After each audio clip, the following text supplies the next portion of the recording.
You guys, it has been quite a day here in New York. I always feel like being in New York is one of the greatest privileges I've ever had in life. It's just a chance to be here and walk the streets. And even though people say so many negative things about New York, comedians love to make jokes about the city and give you their very whimsical review of the city. I don't care. I'm not afraid to tell anybody how much I love being in New York. If I didn't live anyplace else in the world, I would definitely love to call New York home. I walk the streets, I look at the people, the sights, the sounds, everything.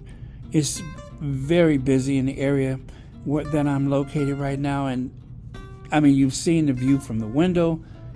I just love it. I'm like in the theater district and everything, like a block away from Times Square.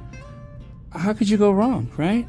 So if you get a chance to come here, make sure you do it. So I went to Harlem today.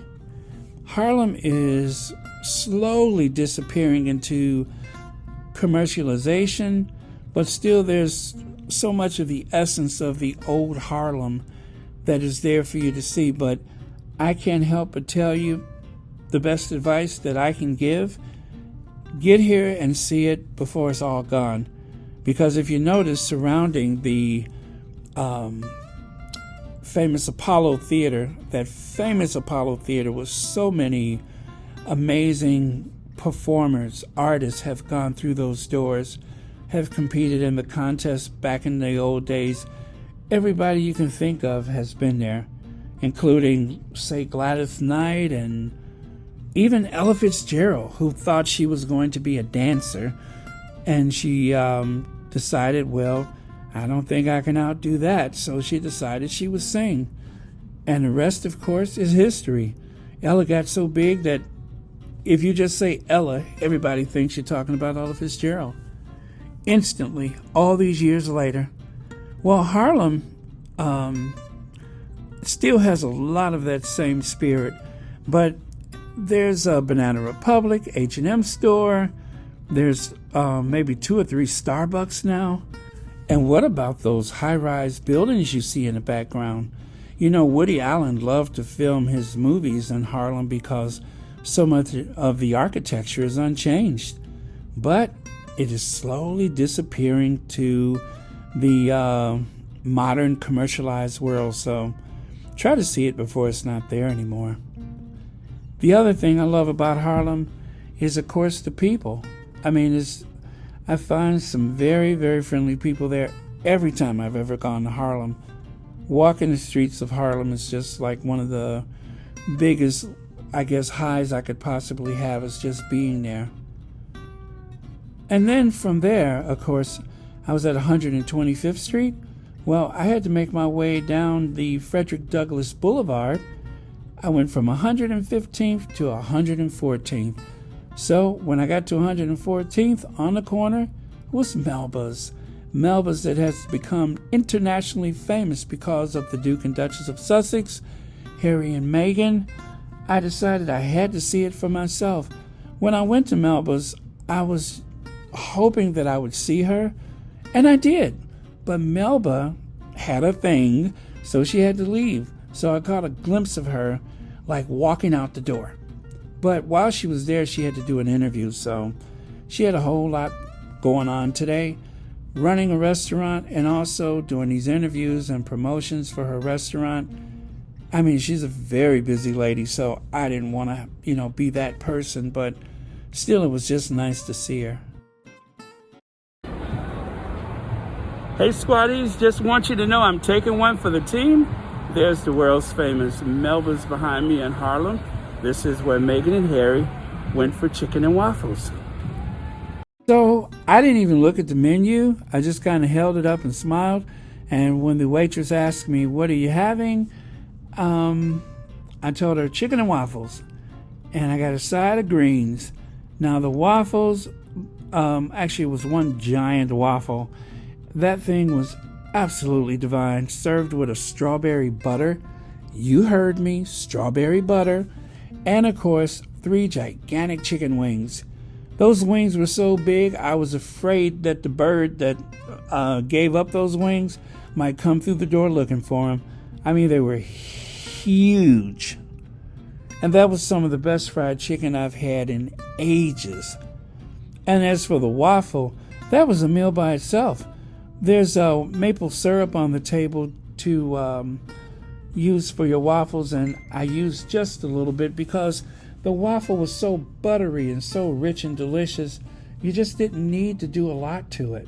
So I had that, and then I began to talk about the reason why I was there. I talked about Meghan and Harry, and I spoke to her about the channel, the Royal Sussex, and she was so taken back by it. The waitress, I'm sorry, let me be more politically correct.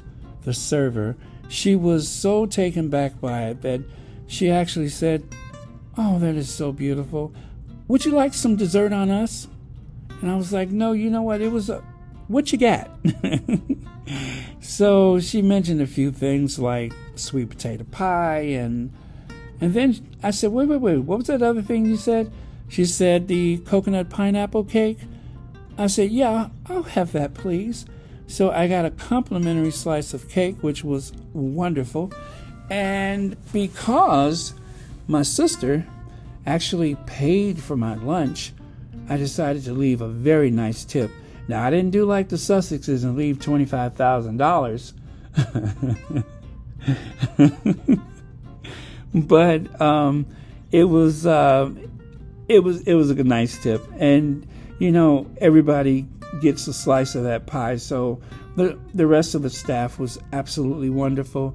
The one lady who was bussing the tables and carried, I guess you could say she was the food carrier. She saw that I was like laying into that water, that I only just had water with my meal.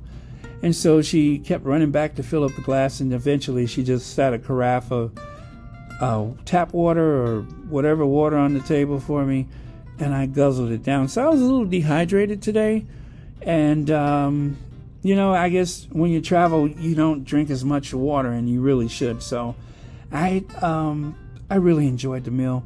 It was wonderful, and of course, if I could tell you about the pineapple cake. Oh my goodness. The coconut pineapple cake, light and flaky and moist and delicious and buttery. That was the best pineapple cake I've ever had.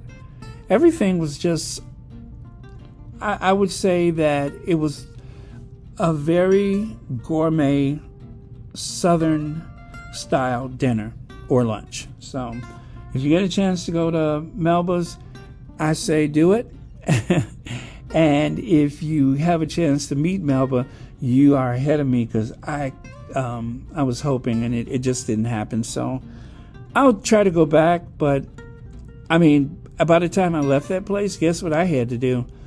I came back to the hotel just to regroup and hopefully watch Harry. And next thing I know, it was 3 hours later.